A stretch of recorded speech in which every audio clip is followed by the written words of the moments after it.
Mis queridos hermanos, cordial saludo, muy buenos días, muy buenas tardes, muy buenas noches. Vamos hoy a continuar estudiando esta serie que se llama precisamente Macarios, que significa bienaventurados, y trata del estudio en Mateo 5 de las bienaventuranzas. Y vamos a continuar hoy estudiando alrededor de el gozo que ahora tenemos en el Señor, contrastado con la felicidad. Y empezábamos diciendo que la felicidad es sin lugar a dudas el sentimiento que puede haber en nuestra vida porque las circunstancias de afuera van como a nosotros nos gustaría hacerlo, y que comparado con el gozo, que es más bien la realidad espiritual, que en Cristo ahora por dentro hemos cambiado, nuestro corazón ahora es nuevo, tenemos una nueva vida que sin lugar a dudas tiene gozo, a pesar de que las circunstancias de afuera pues no sean o no se conformen a nuestras expectativas. Y hablábamos la última vez en las bienaventuranzas de algunas características de ella, de todas las bienaventuranzas. La primera es que son contrarias a lo que la gente piensa que es la felicidad, que Jesús va por un camino diferente, pero es un camino verdadero. Lo segundo es que eran progresivas, que cada una iba de la mano de la otra, no se trataba de una característica única en la vida del creyente, sino que todas están en la vida del creyente ahora que tenemos al Señor Jesucristo. Y lo tercero era que eran desarrollables, que como creyentes íbamos en un camino de crecimiento en cada una de las bienaventuranzas. Todas estas bienaventuranzas, todas estas características del creyente tienen un propósito esencial, y es que podamos vivir constantemente en gozo. Esa es la bienaventuranza, esa es la bendición, constantemente en gozo. Porque mis hermanos, en mi propia vida, en la vida de muchos creyentes que he conocido, podemos estar viviendo una situación que es muy común, que a veces entendemos la vida cristiana, entendemos la palabra de Dios, entendemos todo lo que significa el cambio que el Señor ha hecho en nuestra vida, lo entendemos en nuestra mente, y muchas personas lo dicen y lo podemos decir, pero hay una distancia entre la mente y en el corazón que a veces es muy grande y se ve expresada en la falta de gozo, en que no me gozo en lo que debiera gozarme, en que mi deseo y mi deleite no están en lo que verdaderamente debería ser, que es en el Señor Jesucristo, sino en muchas cosas, aún muchas cosas buenas que podemos hacer, que podemos disfrutar, pero están allá, están separadas del verdadero gozo. Y mis hermanos, quiero que veamos un versículo porque de alguna manera esta es la misión y el propósito de predicar las bienaventuranzas. Le dice Pablo a los Corintios en su segunda epístola, no que nos enseñoríamos de vuestra fe, sino que colaboramos para vuestro gozo. Y eso es lo que estamos haciendo en este día, colaboramos para que podamos disfrutar. Esa es la misión del predicador. Y sin lugar a dudas, mis hermanos, el mensaje no es de un evangelio de salud, riqueza y prosperidad, y que esas cosas van a venir para que tengan gozo, para que tengamos gozo, no, porque la verdad es que no necesitamos esas cosas, no son indispensables para que un creyente sea gozoso, sea feliz.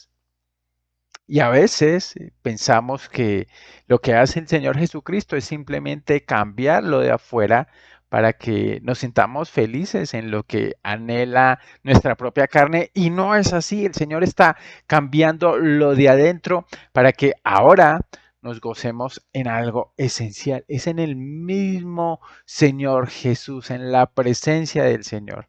Pablo también se lo dice a los filipenses en Filipenses 1:25, que él estaba confiado en que si se quedaren, que aún permaneciere con ellos, pensando en que él podía morir y dejarlos, que si él quedaba era para el provecho y gozo de la fe. Y por eso se convierte en algo esencial, mis hermanos, que nuestra porción, como dice el salmista en el Salmo 73, nuestra porción sea el Señor para siempre. Y es una lucha, aunque el gozo es un regalo de Dios para cada uno de nosotros, es una lucha. Es una lucha, una guerra, es un trabajo. Por eso el Señor le dice a los filipenses, ocúpense en la salvación con temor y temblor. Aunque sabemos, y la promesa estaba ahí en Filipenses 2:13, que Dios es en el que vosotros produce así el querer como el hacer por su buena voluntad. Y es lo que estamos haciendo, seguimos luchando. Y fíjate que la bienaventuranza que vamos a ver hoy tiene que ver con eso, porque nos habla de una batalla que tenemos que pelear todos los días. Fíjate lo que dice el versículo número 6 de Mateo 5. Bienaventurados los que tienen hambre y sed de justicia, porque ellos serán saciados. Y las primeras bienaventuranzas nos hablaban un poquito de las características del ser, pero estas nos hablan, precisamente esta nos habla de los anhelos del bienaventurado, de los anhelos del creyente. Y la gran lucha, mis hermanos, tiene que ver con que, mis hermanos, muchas veces no tenemos hambre. No hay hambre por Dios. Y precisamente podía ser el título de nuestro mensaje hoy, cuando no tengo hambre. Y creo que lo analicemos haciendo algunas preguntas bien importantes. La primera tiene que ver con ¿qué es tener hambre? La segunda es, ¿cómo es eso? ¿Cómo es tener hambre? Y la tercera es una muy práctica, es cómo vamos a tener más hambre. ¿Cómo tener más hambre? Y mis hermanos, estas sin lugar a dudas nos van a servir para que estemos atentos y sobre todo anhelosos de lo que Dios desea en cada uno de nuestros corazones. ¿Qué es tener hambre? ¿Qué es tener hambre? De manera general podríamos decir que el hambre es un deseo, es una aspiración, es un anhelo ferviente, intenso por algo. Y lo más importante aquí es que finalmente los deseos, las aspiraciones, los anhelos determinan el camino que tomaremos muchas veces. Fíjate que Pablo le dice a los corintios en Primera de Corintios 9:24, haciendo una comparación del cristiano con el atleta, pregunta, ¿no sabéis que los que corren en el estadio, todos a la verdad corren, pero uno solo se lleva el premio? Corran ustedes, los cristianos, de tal manera que obtengan el premio. Del deseo del atleta de llegar a una meta. Y eso va a determinar ese deseo, su estilo de vida para correr y luchar y de la mejor manera. Ellos porque desean un premio, pero tiene que ver mucho con la vida del creyente. Y si miramos el versículo podemos ver no solamente la naturaleza de ese anhelo, también podemos ver el enfoque de ese anhelo y podemos ver también la promesa para ese anhelo. Fíjate un poquito en la naturaleza de ese anhelo. ¿En qué se parece ese anhelo al hambre y a la sed física? Podemos hacer un paralelo. Y podríamos darnos cuenta que se parece en que este anhelo es consciente. Hay muchos de las necesidades de nuestro cuerpo pues que son inconscientes para nosotros. Nadie piensa en cómo circulará la sangre de día y de noche para alimentar todas nuestras células. Pero el hambre sí es un anhelo consciente, lo sentimos, está presente el hambre y la sed. Y cuando no se suple esa necesidad, cada vez se vuelve un anhelo más desagradable, un anhelo hasta doloroso. Si pasan días, horas y días y ese anhelo, ese deseo, esa hambre no es saciada, y esto tiene un propósito. Por eso el anhelo es útil. Hay un propósito en tener hambre y es que alimentemos nuestro cuerpo, hidratemos nuestro cuerpo y seamos beneficiados en crecimiento, en todo lo que tiene que ver con nuestro cuerpo. Y sin lugar a dudas es real, no es solamente una sensación. Muchas personas pueden de alguna manera ser indiferentes al hambre y porque están trabajando o están estudiando, están en una actividad, dejarla a un lado, pero si después de varias horas o aún de varios días ese anhelo no se suple, pues va a hacer mucho daño al cuerpo. De la misma manera, mis hermanos, la vida espiritual, la vida del creyente ahora es un anhelo, hay un hambre y un deseo que surgieron cuando empezamos la nueva vida, que es consciente, que si no se suple puede volverse desagradable, que sin lugar a dudas es útil para la vida del creyente y es real. Tenemos que tomarlo como real, hasta el punto que Pablo dice que gemimos y suspiramos y se aqueja un poco de no poder suplir esa necesidad. Y lo segundo que nos dice el versículo, fijémonos aquí, es el enfoque de ese anhelo. Bienaventurados los que tienen hambre y sed de qué? De justicia. La Biblia dice mucho sobre justicia. Nos empieza diciendo que Dios es un Dios justo y es un Dios que nos ha creado para que seamos justos. Pero podíamos encontrar en un diccionario teológico páginas y páginas hablándonos de lo que la Biblia dice sobre la justicia, pero lo podíamos resumir todo pensando en una sola cosa. La justicia tiene que ver con la presencia del Señor en nuestras vidas y cómo cada uno de nosotros lo contempla a Él.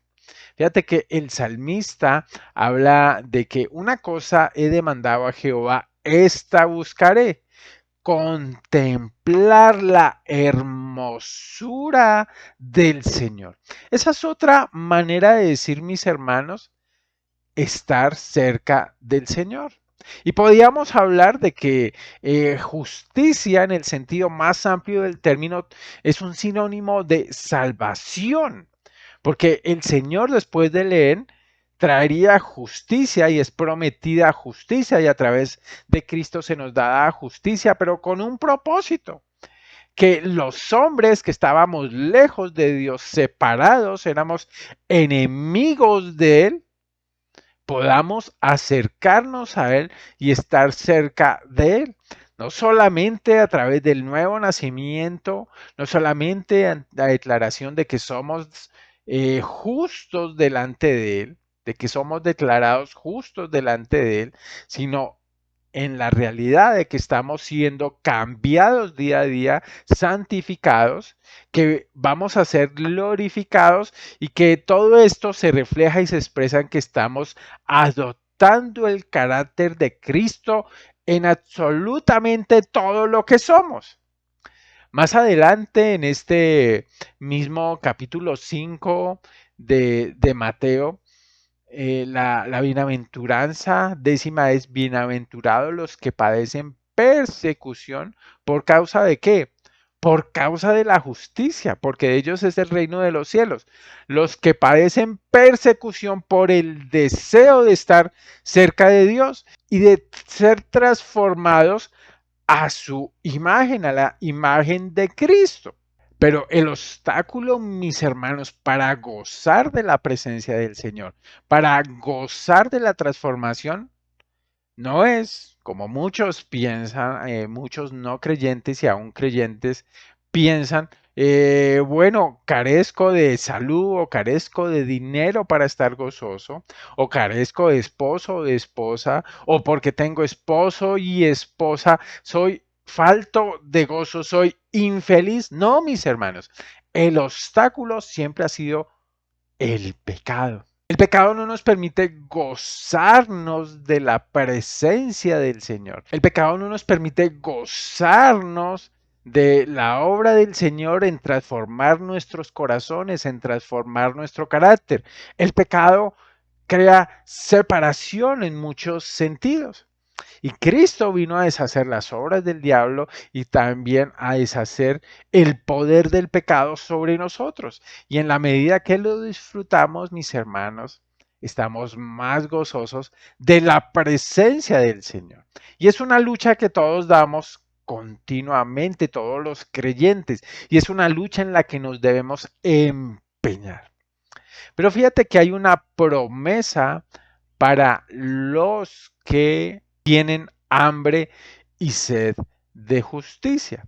La promesa que el Señor nos dice es la promesa de ser saciados, de ser llenos, de que vamos a estar satisfechos en el Señor. Y seremos saciados, mis hermanos, no de bienaventuranza. La bienaventuranza o el gozo es el resultado de ser saciados. La promesa es que seremos saciados de justicia. Seremos saciados de justicia para acercarnos al Señor, para contemplarle a Él, como decía el salmista. Y eso tiene que ver, sin lugar a dudas, con el Señor Jesucristo. Jesús en el Evangelio de Juan nos lo dice, capítulo 6, versículo 35, nos dice, Jesús le respondió, yo soy el pan de vida, el que a mí viene nunca volverá a tener hambre. Y el que cree en mí no tendrá sed jamás. Esta promesa se cumplió cuando nacimos de nuevo, cuando recibimos por la fe al Señor Jesucristo y se está cumpliendo día tras día a lo largo de toda la vida cristiana. Porque estar cerca de Cristo, mis hermanos, nos alimenta y nos llena de gozo. Y la gran pregunta es, ¿estamos disfrutando de ese gozo de estar en la presencia del Señor, de poder acercarnos a Él, de poder ser limpiados cuando podemos ver nuestro pecado y aún desear más al Señor Jesucristo? Quiero disfrutar a Dios, quiero conocerlo, quiero glorificarlo, quiero verlo cara a cara, quiero contemplar su belleza, quiero apreciar su valor, quiero asombrarme de sus atributos, quiero enamorarme de sus virtudes, quiero admirar su carácter, quiero ser cautivado por sus excelencias, quiero deleitarme en su compañía. Quiero que Él sea mi mayor tesoro, mi perla de gran precio, mi primer amor. Quiero que Él sea el objeto más deseado, mi máxima aspiración, mi mayor anhelo. Quiero atesorarlo, exaltarlo y adorarlo. Como dice el Señor, quiero amar a Dios con todo mi corazón, con toda mi alma y con todas mis fuerzas. Esa es la gran pregunta de si realmente existe el anhelo consciente, muchas veces desagradable, pero útil y real de Dios mismo. Y eso nos está diciendo el Señor, tenemos hambre y sed de justicia, porque sin lugar a dudas, como empezaba el título de esta enseñanza, muchas veces no tenemos ese anhelo. Por eso debemos luchar por ese anhelo que el Señor nos promete que va a saciar. Y pues ya que hemos visto un poquito de qué es el hambre viendo su naturaleza y en este versículo a dónde está enfocada y cuál es la promesa para los que tienen hambre de justicia, podemos pensar en una segunda pregunta, mis hermanos. ¿Cómo se siente tener hambre? ¿De qué se trata eso de tener hambre? ¿Cómo es tener hambre? Y aplicada personalmente podría ser, ¿cómo puedo saber si tengo hambre y sed de justicia? Porque las bienaventuranzas, mis hermanos, más que ser un mapa que nos indica dónde llegar, se pueden comparar más con un espejo, donde podemos mirar las características de ahora como creyentes cada uno de nosotros tenemos. Y es claro que el creyente tiene hambre y sed de justicia y debe ir desarrollando ese don del Señor en cada uno de nosotros por verle a Él más bello y más atesorable. Entonces vamos a ver un poco de esas características y si están en la vida de cada uno de nosotros. Entonces podríamos ver que cómo es tener hambre. Y lo primero que podíamos decir es que una característica de los que tienen hambre es que tienen una evaluación correcta de la ineficacia de su propia justicia. Y empieza cuando conocemos el Evangelio. Cualquiera en sano juicio sabe que es pecador, pero fíjate que pocos aceptan que merecen el infierno. Las personas conocen el pecado, pero tal vez no aceptarán mucho que merecen el infierno. Y eso es paradójico. Pero fíjate que como creyentes en un momento vimos que esto era verdad, reconocimos la verdad de la palabra de Dios. Y fíjate que esto debe continuar a lo largo de la vida del creyente como una expresión de su hambre espiritual. ¿Por qué, mis hermanos? Porque sin lugar a dudas puede ser un gran obstáculo para nuestra hambre espiritual pensar que nosotros mismos nos podemos llenar con nuestra propia buena manera de vivir, con las virtudes y cosas excelentes que podemos tener, con el esfuerzo personal para hacer algo bueno. Y fíjate que es lo que nos dice aquí el apóstol Pablo en el libro de Filipenses capítulo 3. Aunque si alguien pudiera confiar en sus propios esfuerzos, ese sería yo, dice Pablo. Y Pablo ahí sigue relatando por qué. De hecho, si otros tienen razones para confiar en sus propios esfuerzos, yo los tengo más, porque Pablo era un judío de pura cepa, había sido circuncidado al octavo día, él guardaba la ley o se esforzaba mucho por guardar la ley. Pero fíjate en el versículo 7 concluye algo que nos va a servir mucho. Antes creía que esas cosas eran valiosas, pero ahora considero que no tienen ningún valor debido a lo que Cristo ha hecho. Mis hermanos, si nos llenamos de nuestra propia verdad, de nuestras propias virtudes, de cómo nos portamos bien en el trabajo, no hacemos cosas deshonestas, somos fieles, pagamos nuestros impuestos, mis hermanos, podemos empezar a perder el apetito por Dios, por quién es Dios, por la gracia de Dios. Entonces la pregunta es cómo nos sentimos con nuestras virtudes personales, porque si nos llenamos de eso, mis hermanos, de ninguna manera vamos a estar hambrientos de Dios. Entonces, el que está hambriento, mis hermanos, sabe que no se puede llenar con su propia bondad. Y un síntoma de estar enfermo es que se pierde, sin lugar a dudas, el apetito.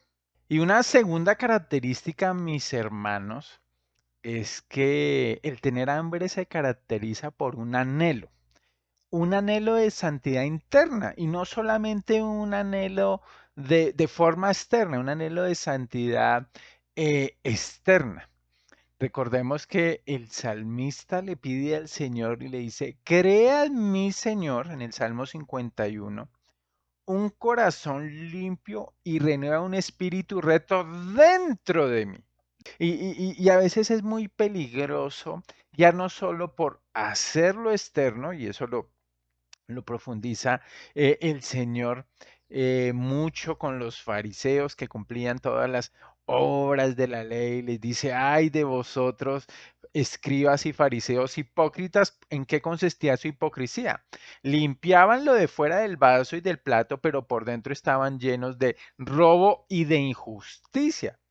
Y les dice, hagan lo contrario, limpia primero lo de dentro del vaso y del plato, y como resultado de eso, lo de afuera se va a limpiar también. Pablo en el libro a los Corintios, en el segundo libro, les dice, así que amados, teniendo estas promesas, limpiémonos de toda contaminación de carne y de espíritu, perfeccionando la santidad en el temor de Dios. Fíjense, contaminación de carne y de espíritu. Porque a veces estamos solo pensando que se contamina lo de afuera. Pero la realidad de este versículo es que también se puede contaminar lo de adentro, aunque lo de afuera aparentemente se manifieste como limpio. Y ahí hay un gran peligro, mis hermanos, en todo lo que hacemos. El objetivo del que tiene hambre y sed de justicia es primero verse injusto dentro y pedir y clamar al Señor, Señor, te necesito para que el carácter del Señor Jesucristo dentro de mí sea cambiado. Y entonces muchas veces nos encontramos en ese diatriba de hacerlo de afuera y de parecer que se es, pero realmente por dentro no hay cambios reales. Cuando, fíjate que Pablo le dice a los Gálatas que el fruto del Espíritu no es hacer una cantidad de cosas y dejar de hacer otras, sino es el amor, el gozo, el paz, la paciencia, la benignidad, la bondad, la fidelidad, la mansedumbre, el dominio propio, que son manifestaciones del Espíritu en nosotros. Es el carácter del Señor Jesucristo en cada uno de nosotros. Y el anhelo y el síntoma de tener hambre de justicia es buscar esas cosas. Las demás, mis hermanos, tenga la claridad de que van a venir como consecuencia de la transformación de gloria en gloria por dentro. No hacemos la tarea de añadir conocimiento, dominio propio para llenarnos, sino por el contrario, esa búsqueda nos va a producir más hambre de Dios. Y esa debe ser nuestra lucha. Entonces la pregunta es, ¿luchamos por eso? ¿Para parecernos al Señor Jesucristo? ¿Para que el carácter del Señor Jesucristo sea formado en cada uno de nosotros? Esa es la expectativa a la que debemos apuntar. Y lo tercero que vamos a ver como una característica de los que tienen hambre y sed de justicia tiene que ver con lo que venimos viendo. Lo tercero, entonces, es ese deseo de evitar todo lo que pueda embotar el apetito, todo lo que nos pueda llenar de tal manera que nos quite el apetito por el Señor y por el gozo del Señor. Y hay dos cuestiones aquí. Primero, lo que claramente es malo, es un veneno, mis hermanos. Y podíamos hablar del 10.º mandamiento que a veces no nos parece tan importante, pero es que es sumamente importante. No codiciar, porque la codicia es querer llenar con las cosas externas a nuestro alrededor lo que solo puede satisfacer y llenar Dios. Y eso es abiertamente malo y veneno, sea lo que sea. Fíjate que el apóstol Pablo le dice a Timoteo, hablando de la codicia, hablando del amor al dinero, a las cosas, claro, claramente ilegales en la Biblia. Tú, hombre de Dios, huye de estas cosas y sigue más bien la justicia, la piedad, la fe, el amor, la paciencia, la mansedumbre. Porque esas cosas que codiciamos, mis hermanos, nos llenan, nos llenan. Y Pablo también le dice a los tesalonicenses, absténganse de toda especie de mal. Y pues creo que ahí estamos claros en todo lo que es absolutamente malo, robar, ser deshonesto, infiel, mentiroso, todas esas cosas, sin lugar a dudas, son un veneno para el apetito espiritual. Pero hay otra serie de cosas, mis hermanos, que también son muy peligrosas. Pablo le dice a los corintios en su primera carta, les dice, todo es lícito, pero no todo es de provecho, todo es lícito, pero no todo edifica. Y ahí es donde finalmente Satanás, mis hermanos, que anda como león rugiente buscando a quien devorar y anda buscando cristianos para comérselos y se alimenta precisamente es de la fe. Y de la fe cuando permitimos que aún esas cosas que son lícitas, que son en muchas maneras buenas, empiecen a embotar nuestro apetito. Y es lo que pasa con los niños o con los adultos también, cuando antes de comer nos llenamos de dulces, de cosas deliciosas que no son malas en sí, pero que quitan el deseo por lo mejor. Se pueden volver sustitutos de la verdadera comida. Pablo también les dice a los filipenses que ellos deben procurar que lo mejor y estar haciendo un análisis de lo mejor. Y a veces, como lo decíamos en el primer punto, nos llenamos de nuestras propias virtudes, de nuestro propio esfuerzo, de nuestro propio trabajo, de nuestra propia buena manera de hacer las cosas. Y eso nos quita el apetito por buscar a Dios, por estar a su lado, por tener comunión con Él, por andar con Él, por orar y comunicarnos constantemente. Esas cosas, aún las cosas buenas, pueden embotar nuestro apetito para no descansar y deleitarnos y disfrutar de la obra del Señor. Y fíjate, el ejemplo de Salomón es muy claro en el libro de Eclesiastés, porque él dice que él probó absolutamente todas las cosas buscando esa satisfacción que al final de su libro dice, solo la podría dar Dios, solo puede Dios satisfacer el hambre verdaderamente espiritual, pero hay ese gran peligro de llenarnos con las algarrobas que parecen muy deliciosas de este mundo, pero que sin lugar a dudas no nos van a satisfacer. Y de esa manera, la cuarta característica tiene que ver con procurar. Entonces, la cuarta característica es procurar interés por todo aquello que estimula más el apetito espiritual. Y tenemos comúnmente claro la lectura de la palabra, la oración, la meditación, la memorización. Y hablamos comúnmente, son lugares comunes para nosotros los cristianos y claro que son estimulantes del apetito espiritual. Pero fíjate lo que le dice Pablo también a Timoteo, que estamos hablando en esa tónica de huir. Huye de todo lo que estimule las pasiones juveniles, le dice Pablo a Timoteo. En cambio, sigue la vida recta, la fidelidad, el amor y la paz. Y le da una sugerencia que debe ser especial para nosotros.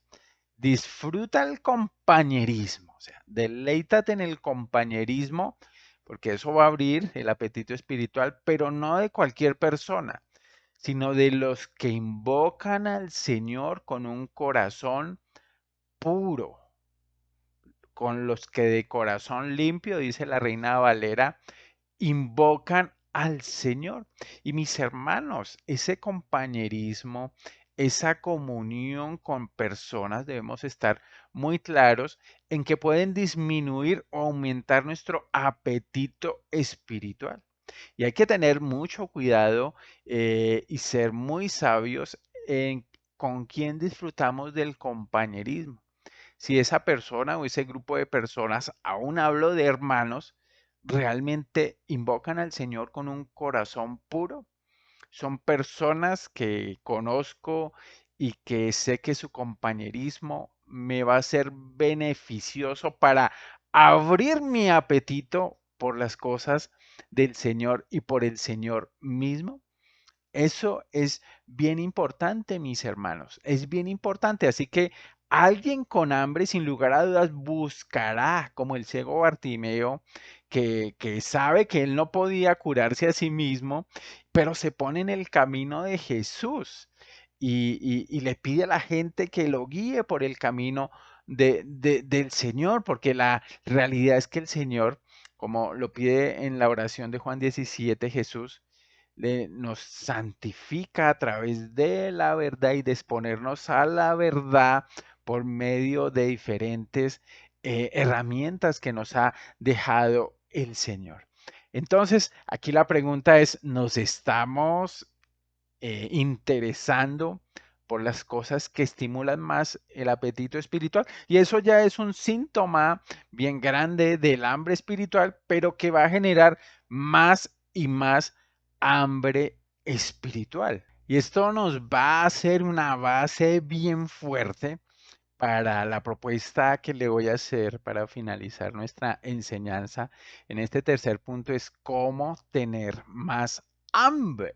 Y es, mis hermanos, la práctica de una disciplina espiritual importante. Es la práctica del ayuno. Y la pregunta es, ¿por qué es necesario hacer el hábito de practicar el ayuno o la disciplina de practicar el ayuno, mis hermanos? Por todo lo que hemos hablado, por nuestra falta de apetito. ¿Por qué ayunamos entonces? Ayunamos porque queremos tener más hambre del Señor. Y entonces podíamos pensar y aterrizar un poco esa idea del ayuno que a veces es tergiversada simplemente como una práctica, pero que la Biblia nos responde y nos muestra y nos anima como algo importante para fomentar el hambre. Entonces, ¿cómo tener más hambre? Ayunando. ¿Y qué es el ayuno? Bueno, aquí hay una definición que me gusta mucho y es que el ayuno es la decisión voluntaria de abstenerme de un deleite menor para entregarme a un deleite mayor. Y ese mayor deleite, sin lugar a dudas, es Dios mismo. Y aquí sería bueno evaluar, mis hermanos, cuáles son esos deleites que nos hacen más gozoso, esos deleites en cosas que el Señor no aprueba o aún en cosas que el Señor aprueba, que sobrepasan nuestro deleite en Dios. ¿Y qué es lo que me hace más feliz? ¿Cuáles son los momentos en mi vida de mayor plenitud y llenura? Y si eres cristiano, mi querido hermano, pues la respuesta debería ser cuando estoy cerca de Dios, cuando me comunico con Dios, cuando Dios me habla. Pero también, mis hermanos, tenemos que ser sinceros y ver que hay una cantidad de cosas que nos agradan en demasía y que se vuelven alimento que nos llenan y nos quita el apetito. Aquí en el libro de Lucas, en la parábola del sembrador, el Señor habla de la que cayó entre espinos, de la palabra que cayó entre espinos, y dice que son todos los que oyen, pero yéndose son ahogados por los afanes y las riquezas y los placeres de la vida. Y fíjate que ni los afanes, ni las riquezas, ni los placeres de la vida en sí mismos son malos, pero esos afanes, riquezas y placeres de la vida los ahogan. Y en el mismo Evangelio de Marcos, en el versículo paralelo, en el mismo pasaje o en la misma historia, dice que los afanes de este ciclo fueron los que ahogaron en la palabra y el engaño de las riquezas. Pero fíjate aquí una cosa bien importante, una frase bien importante: y las codicias de otras cosas. El 10.º mandamiento: no codiciarás. La codicia de otras cosas entran y ahogan la palabra y se hace infructuosa. Y entonces el Señor nos dice aquí que esas otras cosas no necesariamente son vicios o pecados o cosas que etiquetaríamos como malas. A veces son los propios dones de Dios. A veces la codicia de la salud. A veces la codicia de la estabilidad, del respeto, de la seguridad. Los mismos dones de Dios se vuelven nuestros propios ídolos. Y mis hermanos, pues ayunamos porque queremos tener más hambre de Él. Cuando ayudamos le decimos a Dios, Señor, quiero desencadenarme de lo que me distrae y rendir toda mi atención a tu persona.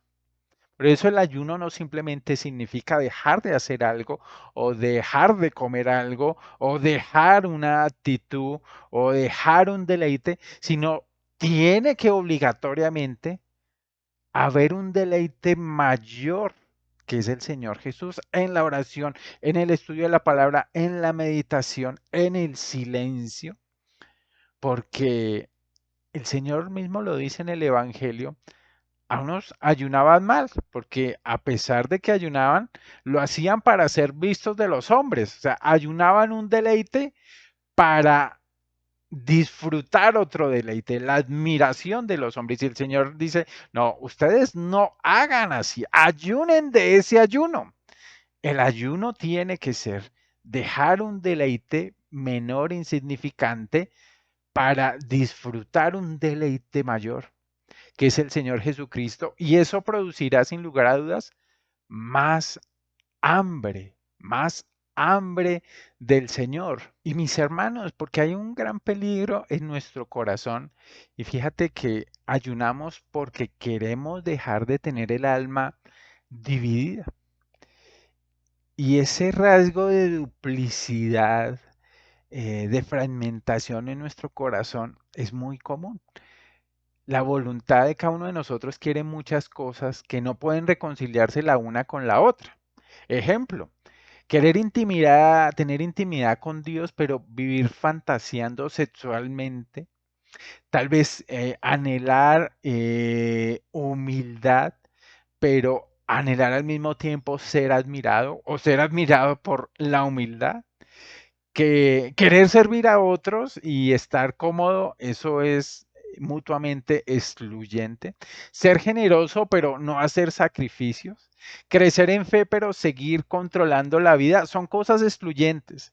Y lo que dice Santiago es que el hombre que está en esa duplicidad, en esa fragmentación en su corazón, es de doble ánimo y eso afecta a su apetito y es inconstante en todos sus caminos. Entonces, cuando ayunamos, le quiero decir al Señor, no quiero dejar de estar con un pie aquí y otro pie allá. Quiero concentrarme y enfocarme en lo verdaderamente importante.